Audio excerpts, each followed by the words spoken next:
All right. Right hand video, speed bag. So we set everything up with a jab. That's normal, right? And I got a little more air in the speed bag than the last time I hit it, which means you don't have to hit it as hard.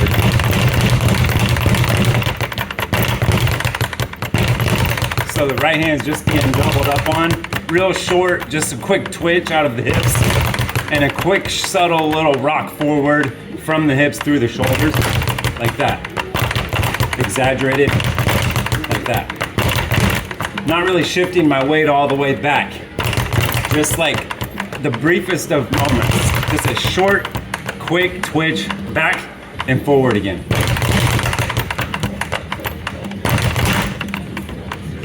If it goes dead like that real quick, that's because it hit my hand on the rebound, which is fine.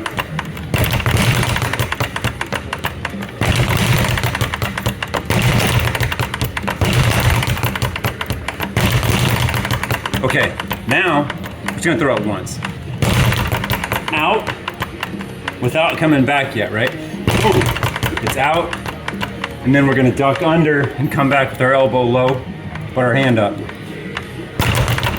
Our hand doesn't come back down here and duck under because we catch a left hook. So our hand comes out and then we duck under with our hand up.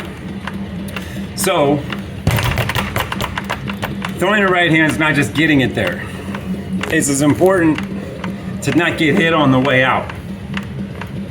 Because if every time you throw the right hand you get countered, pretty soon you're not throwing the right hand. Something. Do something. Feint the slip and then stay on the left. Right? Do something. Don't just throw the right hand and settle back in the middle. Or throw a 1-2 and then settle back in the middle. With your head dead even. Boom, boom. Right in the lane. 1-2. Sit in the lane. Blam, blam. Here we go. 1-2. Duck out. Duck his left hook and come over the top with the right hand. 1-2, duck, 2. Or slip his oncoming right hand. 1-2, slip, 2. 1-2, slip. Or, you know, pull a counter. 1-2, 1-2, pull back. And then be rocking forward off your back foot. The second you get there, I'm already coming forward. Pop, pop, pop. Boom. I didn't hit the back because it wasn't time yet. And that's the cool thing about the speed bag is it will teach you your time is not the time.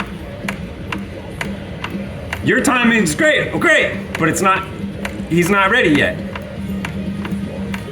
So, you know, like Ali could land like half his punches. It's just insane. And it wasn't about hand speed. It's about coordination and timing. And the guy that lands all the right punches at all the right times isn't necessarily the guy with the blazing fast hands. It's the guy who can wait until it's there. It's just that one split second where it seems like forever and then it comes. And that's the beautiful thing about going into phase 2 of the right hand. So we gotta land it and get out of there in one piece by slipping or pulling and waiting or blocking. And then the feint. So looking like you're going to do it and not doing it, if you're any good at it, produces stress, pressure, something for him to think about. And then slip out of it. So if he's constantly being feinted on, going, well, okay, slip, counter, parry, duck, you know, he's only got so many things in his repertoire before eventually, after about 5 minutes, 3 minutes, 2 minutes, if he's, you know, an amateur like all of us, you know, 30 seconds, and you got him figured out. You know, when you feint the right hand, he falls to his left, and then you just aim to your right, his left. So the feint is important, very important. Once you throw your jab out good and clean a couple of times, then you feint your jab, you don't even have to throw it. Feint, bang, and then the right hand comes in, not even on top of it, just where where the jab would have been if you'd even thrown it, but you didn't even have to. So throw your jab, slip to both sides of it, feint the right hand, and then throw a jab. Double up on your jab, and don't do nothing.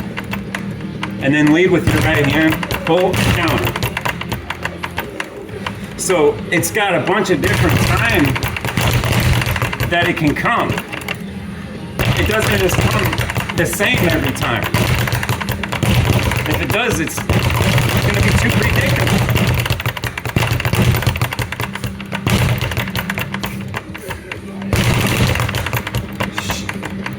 You can throw it off your right foot, over the top, like that. Or you could throw it while you're still on the left. After throwing your 1-2, you settle on the left, pull back and throw it again. Staying on the left, or 1-2, come back to the right, stay on the right side with the head on the right side, and then finish with your head on the left side.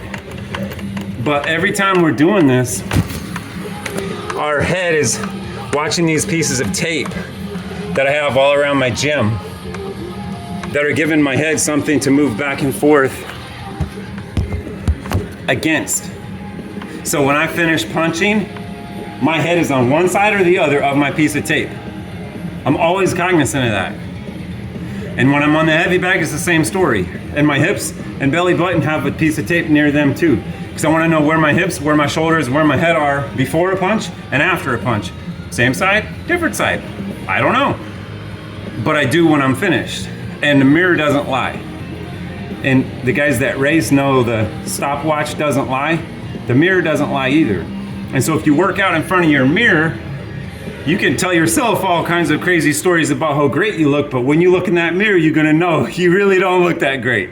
Like I feel 99% of the time.